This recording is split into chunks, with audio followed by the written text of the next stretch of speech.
Heisley's POV. Lumipas sa mga buwan pagka-uwi namin galing honeymoon, naging maayos at matiwasay ang buhay namin. Minsan pang sinamahan ko si Asha na magpa-check up sa sakit niya, naging maayos naman. Ngayon nakaupo kami habang titinan ko sa Jade na nakayoko. Bakas pa rin ang gulat dahil kitang-kita ko ang malaking tiyan, tanda na ito'y buntis. Inihimas ito ng dahan-dahan sabay na iling. Napalingon ako kay Tadeus nang hawakan niyang kamay ko. Tumango ito sa akin kaya naman napangiti ako sa kanya. Napalingon ako kay Adrian na nasa gitna namin ng asawa ko. Titig na titig to kay Jade kaya muli akong napalingon sa kanya. Mabilis kong niyakap at tinagong anak ko na makita kong sobrang sama ng tingin ni Jade sa anak ko. Napaparano kong nilabanan ng mga tingin niyang papatay na. Lumipas pang ilang minuto. Nagsimula ng huling hearing sa kaso ni Jade. Muling binalikan ang mga nangyari sa dalawang hearing na dumaan. Maging ginawang pagsagasa nito sa anak ko. Palingon niyon ako kay Jade habang tumatakbong oras. Di malang nagbabagong itsura nito. Masasama ang tingin sa lamesa habang hinihimas ang malaki niyang tiyan. Hanggang lumipas ang oras, napaluha ako sa saya na naging katapusan ng hearing na yon ay ang hostisya para sa anak kong namatay at ang hostisya para kay Adrian na muntik nang mamatay. Umiiyak na napayakap ako kay Adrian. Naramdaman kong pagyakap din sa akin ng asawa ko. Lumingon ako kay Jade, tila kinalabutan ako na makita kong paraan ng pagtingin niya sa akin. Sobrang sama ng tingin niya habang nakangisi. Tristan, saan dadalhin si Jade? Tanong ko. Sa isang mental institution kung saan mga kagaya niya nakagawa ng krimen na may problema sa pag-iisip. Doon sila hanggang gumaling. Huwag ka mag-alala, Heisley, kung mahirap sa bilangguan ng buhay niya. Paniguradong mas mahirap doon dahil puro gamot at karayom ang kaharap niya. Lalo ng sarili niyang imahinasyon ng kalaban niya. Tugon ito. Ngayon pa lang naaawa na ako kay Jade. Alam ko hindi ko dapat maramdaman lalo na sa dami ng ginawa niya sa akin. Pero may kung ano talaga sa loob kong naaawa sa kanya. Na kahit sa sama nito hindi niya deserve maranasan. Lahat ng yun. Paano ko makatakas siya? Tanong ko. Mabilis pang umiling ito. Bawat isa sa kanila may tig-isang nurse at tig-isang polis na magbabantay sa kanila. Kaya naman sigurado akong hindi siya makakatakas. Besides, maliban sa mga pulis na nagbabantay sa kanila, may mga naka-assign ng mga pulis sa bagong institute. So no need to worry, Heisley. Matatahimik na rin kayo. Ngumiti ito at tinawakan ako sa balikat bago tutuloy ang umalis. Sana tayo? Tanong na Tadeus. Ngumiti ako habang napapaisip. Kay Angelina, tugon ko. Tiningala ako sa salamin sa Adrian. Napangiti ako na makita ko. Nakatingin to sa bintana habang maganda ang ngiti sa labi. How are you, Angelina? You know what? Tuloy na nagpakulong ang may gawa nito sa'yo. Ngayon, palatag na ako matatahimik ka na. Nakapapaluhang turan ko dito. Pasensya ka na kung natagalan si mommy sa paghingi ng hostisya, ha? Pero tignan mo ang nangyari ng matagal nating gusto. Naramdaman kong paghawak ng anak ko sa kamay ko, maging ang pag-aaral ni Teo sa likod ko. Gusto pa sana kitang makitang lumaki kasamang kakambal mo pero hindi na mangyayari pa. Naikuyom ko ang kamao ko dahil hanggang ngayon hindi pa rin nababawasan ang sakit na nararamdaman ko sa dibdib ko. Bantayin mo si na mommy dyan sa langit, ha? Imbes ako magbantay sa'yo, ako pambabantayan mo. Sorry, anak. Tuluyan na ako napaiyak sa sakit na nararamdaman ko. Bumalik lahat ng sakit na akala ko'y naghilom na. Nagulat ako na marinig kong mahinang hikbi ni Adrian. Kaya naman umupo ako para magbantay kaming dalawa. Niyakap ko siya na mahigpit. Mommy, don't cry. Salita nito. Tumango ko at tinawakan siya sa magkabilang pisngi. I will, baby. Tugon ko. Binuhat ko to at tumayo sa tapat ni Angelina. Mabilis kang lumipas sa isang taon. Sa nagdaang taon, naging tahimik ng buhay namin. Wala rin kaming balita kay Jade. Habang si Asher patuloy sa kanyang therapy para sa sakit niya. Kakatapos na nakarang buwan ng operasyon niya at nakabawi ulit siya ng lakas. Ngayon ang ika-4 na kaarawan ni Adrian at Angelina. May inihanda kaming party para sa kanya pero bago yon, buong pamilya kaming pumunta sa puntod ng prinsesa namin. Kasama ng mga magulang ni Asher, kasama na rin siya. Iniwan ko mag-isang anak ko sa kwarto niya, kasama si Cooper na nagpresentang mag-ayos ng anak ko. Kakapanganak lang nito, 3 taon ang nakakalipas. Kinasal sila ni Tristan noong mismong araw na pinanganak niya ang babaeng anak nila. Nakakatawa man, pero nakakatawa na sobra dahil mismong sinabi ng doktor na kiss the bride. Saktong pumutok ang panabigan niya. Nagkagulo ang lahat ng bisita, pero maayos naman siyang pinanganak nito. At kung tinatanong niyo kamusta ito, maayos kong pinagbubuntis ang anak namin, ni Tadeus. Nasa ika-4 na buwan na ako. na itong dala. Hindi pa siya gaanong malaki. Kaya naman kahit papaano, nakakagalaw pa ako. Depende sa galaw na gusto ko. Bumalik ako sa realidad na mapagtanto na tumutunog ang cellphone ko. Bago ko sagutin ang tawag, napalingon ako kay Tadeos. Nakausap si Asher. Bigla na lang akong kinabahan. Biglang kumabog ng husto ang puso ko sa hindi ko malamang dahilan at nagdala ito ng matinding takot sa loob ko. Sa sobrang tulala ko, hindi ko nga napansin. Nakalapit na silang dalawa sa akin. Baka sa itsura nilang dalawa ang pag-aalala. Are you okay, darling? Okay ka lang? Sabay na tanong ng dalawa. Tumango ako at muling napalingon sa cellphone ko nang muli itong mag-ring. Napakunot ang noo ko ng unregistered number to. Mabilis sinagot ko ang tawag na yon. Tila naubusan ako ng hininga na marinig ko ang boses ng tumatawag. Nagtatayuan ang mga balahibo ko nang mabosesan ko ito pero ang boses ito ay tilang wala pa talaga sa katinoan. Nabuhay ang takot sa dibdib ko. Happy birthday to you. Sabay tawa nito na parang baliw. Nanlaki pa ang mga mata ko. Jade? Tawag ko dito. Muli itong tumawa na napakalakas. Sa sobrang taranta ko nga mabilis kong pinatay ang tawag at nagtatakbo sa loob ng bahay namin. Narinig ko pang tinawag at sinundan ako ni Tadeos. Ano nangyayari? Sigaw pa muli ng asawa ko. Huminto ako sa pag-akyat sa hagdan at natataranta na lumingon sa kanya. Si Jade yung tumatawag. Tadeos, kumakanta ng happy birthday. Si Adrian, pupuntahan ko siya sa kwarto. Nauutal na salita ko dahil sa kaba at takot. Nakarinig ako ng sigaw mula sa kwarto ng anak ko. Kaya dali-dali akong tumakbo papunta dito.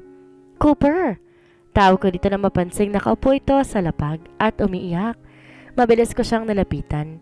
Ano ang nangyayari dito? Si Adrian Heisley. I'm sorry. Umiiyak pang salita nito. Ano nangyayari? Cooper, are you okay? Dalawang sunod na tanong ko kay Tadeos. Umiling ito ng umiling at umiiyak na tumingin sa mga mata ko. Sinubukan ko pang ipagtanggol si Adrian. Maniwala ka sa akin, Heisley, pero sinapak niya ako sa tiyan. I'm sorry. Umagulhol na tugon pa nito. Napailing-iling ako napalingon sa kwarto ko. Tadeos, anong gagawin ko? Tanong ko. Niyakap ako nito na mahigpit at tinaalo. Tinulungan ni Tristan at Asher na makagawa si Cooper. Baka sa mukha namin yung lahat, ang takot na sagutin ko ang tawag.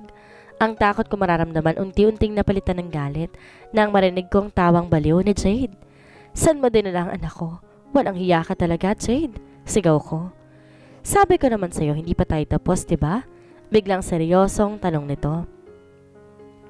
Magsasalita pa sana ako nang bigla ulit tong nagsalita. Ite-text ko sa yung lugar namin. 3 minuto mula ngayon. Pupunta kayong dalawa ni Asher dito. Tandaan mo, Heisty, walang polis kundi... Dalawang sigaw ang narinig ko. 2 putok. Kasunod noon ang pag-iyak ng anak ko. Tila nadurog ang puso ko habang narinig ang pag-iyak ng anak ko. Habang ako naman walang magawa. Pupunta kami. Pupunta kami. Wag na wag mong gagalawin ng anak ko. Papatayin kita kapag nagalusan ng anak ko. Sigaw ko dito. Napahagulol ako ng gusto nang ibaba nito ang tawag. Napayakap ako kay Tadeos na mahigpit habang todong iyak ko. Tulad ng sinabi ni Jade, tinext niya kagad ang lugar kung saan sila nandoroon ng anak ko. Panay ang hingi ko ng sorry sa akin ni Cooper, pero sinabi kong wala siyang kasalanan at ginawa niyang best niya para mapagtanggol ang anak ko. Nagpagplanuhan na kaming dalawa ang pupunta ni Asher sa lugar kung saan sila nandoroon. Susunod sila Tadeos kasama mga polis. Habang papunta kaming dalawa ni Asher, hindi ko mapigilan ang manginig sa sobrang kaba at takot para kay Adrian sa batang dinadala ko. Hinihimas kong tiyan ko at tahimik na dalasal. Sana maging maayos ang lahat. Sorry, Heisley, for bringing you in this kind of situation. I'm really sorry. Paumanhin ni Asher. Umigting ako. It is not your fault. Matagal na kitang napatawad, Asher. Hindi mo na kasalanan na nababaliw si Jade. Desisyon niya yun. Tugon ko. Nandito na tayo. Tila natahimik ako nang sabihin iyon ni Asher. Isang lumang building ang napuntahan namin. Kinakabahan akong bumaba ng sasakyan. Napahawak ako sa tiyan nang maramdaman ko ang pagkirot nito. Baby, kapit ka lang please. Hindi ka kayanin ni mommy kapag nawala ka pa. Kausap pa nito. Nilapitan ako ni Asher. Wag mong kausapin yung bata. Baka mapansin ni Jane. Ayan ang pagkainteresan niya. Tama lang sinabi ni Asher. Dapat ako magpapasalamat na hindi pa ganon kalaki ang tiyan ko at may kalawagan sa akin ang damit na naisuot ko. Poprotektahan kita. Pangako. Turan pa nito. Ngumiti ako at tumango. Daan-daan kaming pumasok sa loob ng building na magkahawa kamay. Lumapit kami doon sa dalawang upuan. Napalingon-lingon kami sa harap namin nang biglang may pumalakpak. Hanggang ngayon magkahawak pa kamay pa rin kayo? Alam ba ng asawa mo, Heisley? Sa bagay wala naman kasi siya dito. Nakangising turan nito. Manahimik ka.